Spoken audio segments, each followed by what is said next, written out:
Selamat pagi Bapak, Ibu, dan saudara-saudaraku. Senang sekali saya menjumpai saudaraku semuanya pada pagi hari ini dalam Renungan Pagi.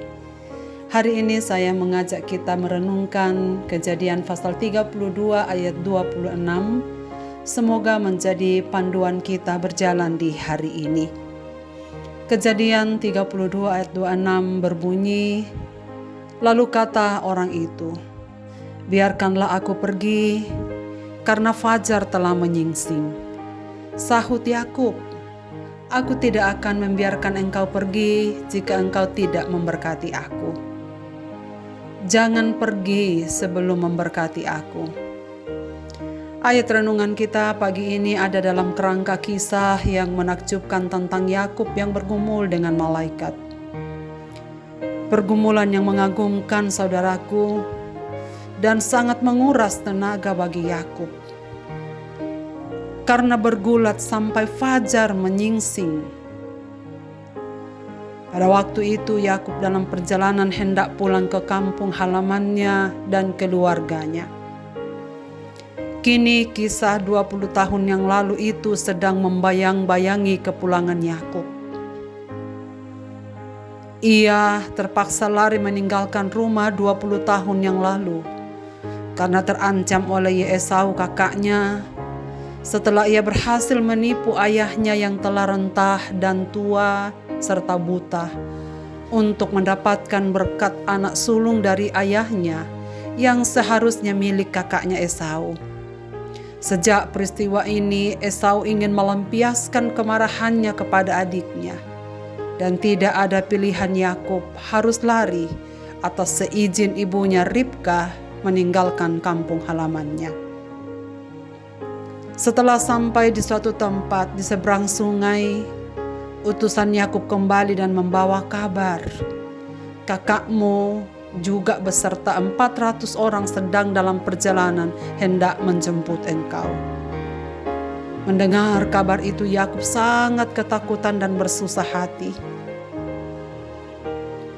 Ia diliputi kekhawatiran.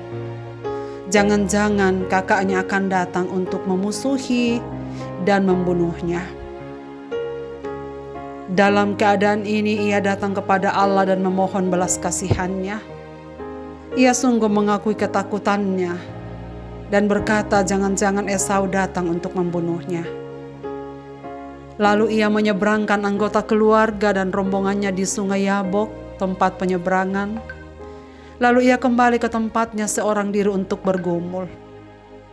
Dalam ketakutan, kekhawatiran, dan penuh penyesalan akan bayang-bayang masa lalunya, seorang malaikat datang bergulat dengannya.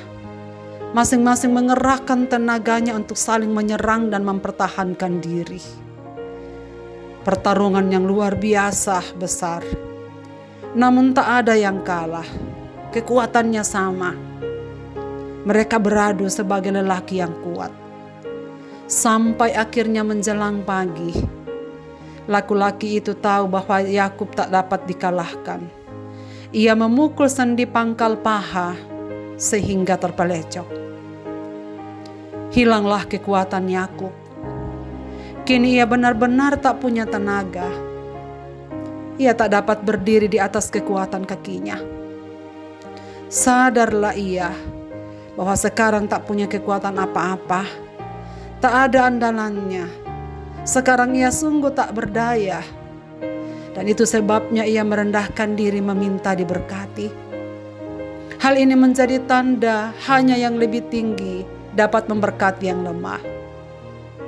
Dan setelah memberkati Yakub, namanya pun diubah menjadi Israel. Yakub sang penipu kini menjadi Israel yang berarti kemenangan karena Allah. Sekarang Yakub tak dapat mengandalkan ototnya, tak dapat berperang dengan kekuatannya. Ia tak dapat mengandalkan dirinya lagi untuk menjumpai kakaknya dan menyelesaikan dosa-dosa masa lalunya, kecuali andalan satu-satunya, yaitu Allah sendiri yang memberkatinya. Kini ia menaruhkan kekuatan sepenuhnya pada Allah.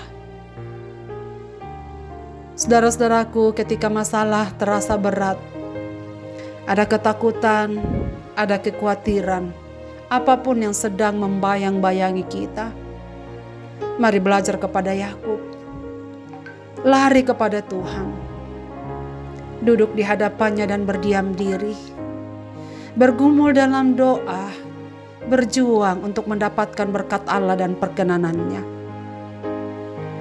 Dalam kerapuhan dan kelemahan manusiawi kita, sekarang kita tak punya kekuatan apa-apa.